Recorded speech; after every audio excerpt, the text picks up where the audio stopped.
A editoria de Internacional traz 12 palavras que marcaram 2013. Algumas reaparecerão em 2014. Kim. O caricato ditador da Coreia do Norte, Kim Jong-un, dedicou a primeira parte do ano a assustar os vizinhos. Em fevereiro, chamou a atenção com um teste nuclear. A ONU isolou ainda mais o país com novas sanções. Os americanos moveram seu exército e os sul-coreanos fecharam uma fábrica em parceria na fronteira. Em dezembro, Kim apontou para os inimigos internos. Antes de executar seu tio e mentor sob acusação de traição, ele matou sua imagem. Exibiu sua prisão em público e espalhou sua fama de mulherengo e apostador. Snowden. Traidor ou herói? O americano Edward Snowden copiou dados sigilosos quando trabalhava para a CIA. Em junho, provou que os Estados Unidos espionam todo mundo, todo o tempo. Aliados, inimigos, americanos e estrangeiros, no telefone ou na internet. Caçado por Washington, pediu asilo a dezenas de países e parou na Rússia. Depois de prometer se comportar, divulgou ainda a espionagem contra a Petrobras e líderes como Angela Merkel. Isolou Obama e a sua agência de espiões. Johnny. A blogueira cubana saiu em fevereiro de Cuba na primeira leva de viagens autorizadas pelo regime.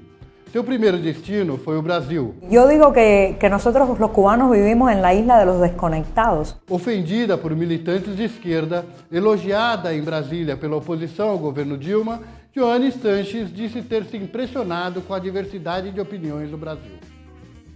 Pinto.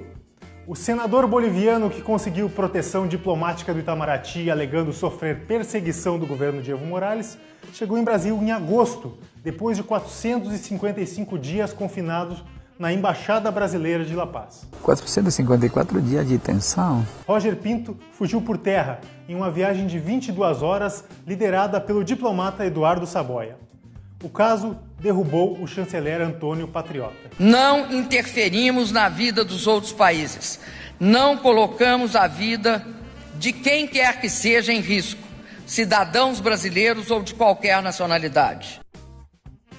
Berlusconi.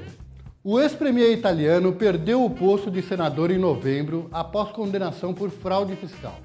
Agora, Silvio Berlusconi precisará escolher entre o confinamento em prisão domiciliar e a exposição em serviços assistenciais.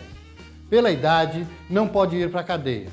Aos 77 anos, ainda responde por pagar por sexo com uma menor, Hubby, numa das orgias conhecidas como Bunga Bunga, seu desvio preferido entre os paparazzi. George. Depois da superexposição que só um herdeiro britânico consegue ao nascer, o príncipe George foi mantido longe dos fotógrafos pelos pais, William e Kate. George Alexander Lewis, hoje com 5 meses, é o terceiro na linha de sucessão ao trono britânico, atrás do pai e do príncipe Charles. Mandela.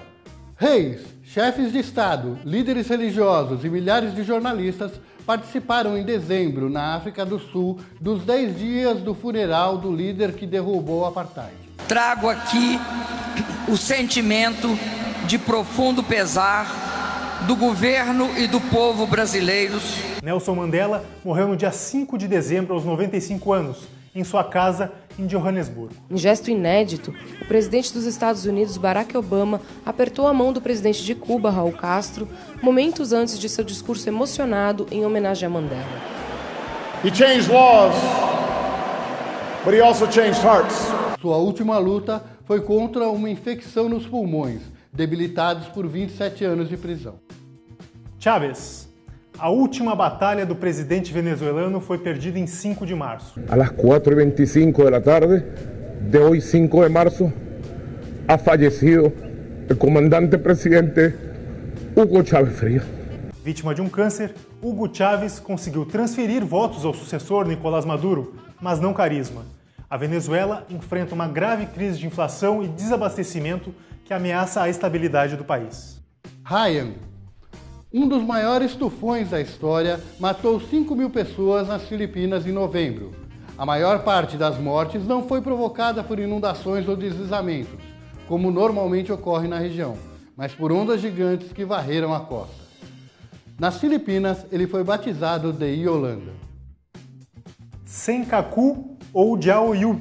As ilhas disputadas por China e Japão no Oceano Pacífico ganharam um destaque desproporcional ao seu tamanho em novembro, depois que Pequim criou sobre elas uma zona de defesa aérea e mandou seu porta-aviões para a região.